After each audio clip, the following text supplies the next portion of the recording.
الغد يا سلمى يا فاطمه يا فطومه يا مالك يا مالك.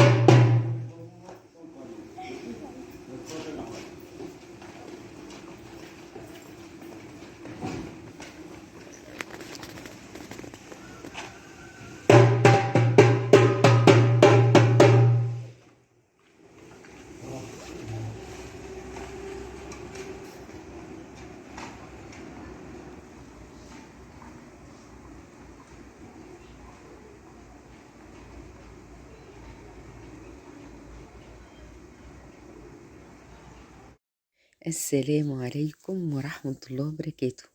اللهم صل وسلم وبارك على نبينا محمد وعلى آله وأصحابه أجمعين. عاملين إيه يا حبايب قلبي؟ من آخر فيديو آخر وصفة، يا رب تكونوا جربتوا الوصفة تكون عجبتكم. كل سنة وانتم طيبين، رمضان كريم، بعد الأيام ربنا يجعله كده علينا وعلى الأمة الإسلامية باليمن واليسر والبركات. عاملين ايه؟ تعالوا بقى نحضر مع بعض كده السحور يا حبايب قلبي، ونشوف بقى السحور المصري الجميل المحبش كده. هنعمل ايه؟ اول حاجه سلقت البيض كده زي ما انتم شايفين. اهم حاجه البيض بانواعه بقى، مسلوق، مفقع، عيون، اي حاجه، اومليت. اهم حاجه لازم على السحور البيض. وبعد كده البطاطس المحمره، ده الراعي الرسمي. حاجات كده اساسيات الواحد ما يعرفش يلعب فيها ابدا. وعملنا كده طبعا طماطم، لو في خيار تمام. و هنا بقى ابني صمم ان هو يحط كاتشب ومايونيز. قلت له يا ابني هيعطشنا الصبح في الصيام. قال لي يا ماما حطيت له كده حبه صغيرين على قده. قلت له انا ماليش بقى في الكلام ده عشان ما اعطش. حطيت كده كاتشب وحطيت مايونيز تمام، والبيض بيتسلق على النار والبطاطس بتتحمر. وهنا طبعا جبنه ملح خفيف. وهحط كمان يا حبايب قلبي لبنة. واللبنة دي حلوة قوي ما شاء الله، زيها يعني حلوة زي الجبنة البيضاء، ما تعطش خالص. وحطيت له بقى برضو، هحط له جبنة كيري، هو برضو عايز جبنة كيري. قلت له تمام مفيش مشكلة، برضو حطيت له حبة كده.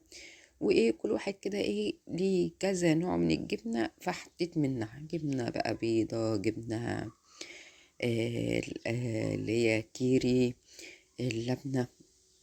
تمام. هنا بطاطس حطيت عليها كمون وعايزينها من غير ملح.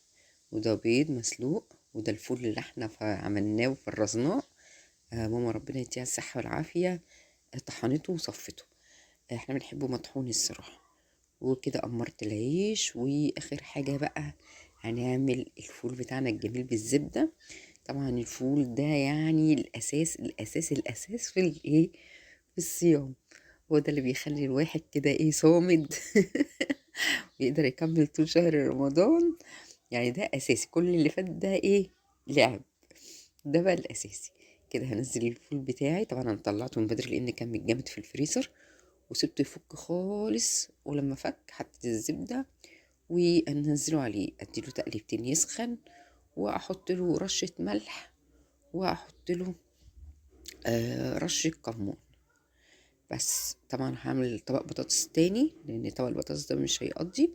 هعمل بطاطس تاني بقى واحط عليه بقى الملح من غير كمون. في فريق بيحب كده وفي فريق بيحب كده، فلازم نلبي كل رغبات الأسرة. كل سنة وانتم طيبين يا حبايب قلبي. الحمد لله طول عمرنا بنقول اللهم بلغنا رمضان لا فاقدين ولا مفقودين. الحمد لله الحمد لله، فضل ونعمة كبيرة من عند ربنا ان ربنا بلغنا رمضان. ايه رأيكم بقى في المسحرات اللي حطيته لكم في اول الفيديو؟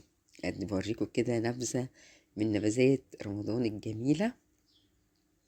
في كل حتة في مصر بقى كده ايه، آه المسحراتي لازم يعدي ويصحي الناس، حتى لو صحيين لازم يصحي الناس.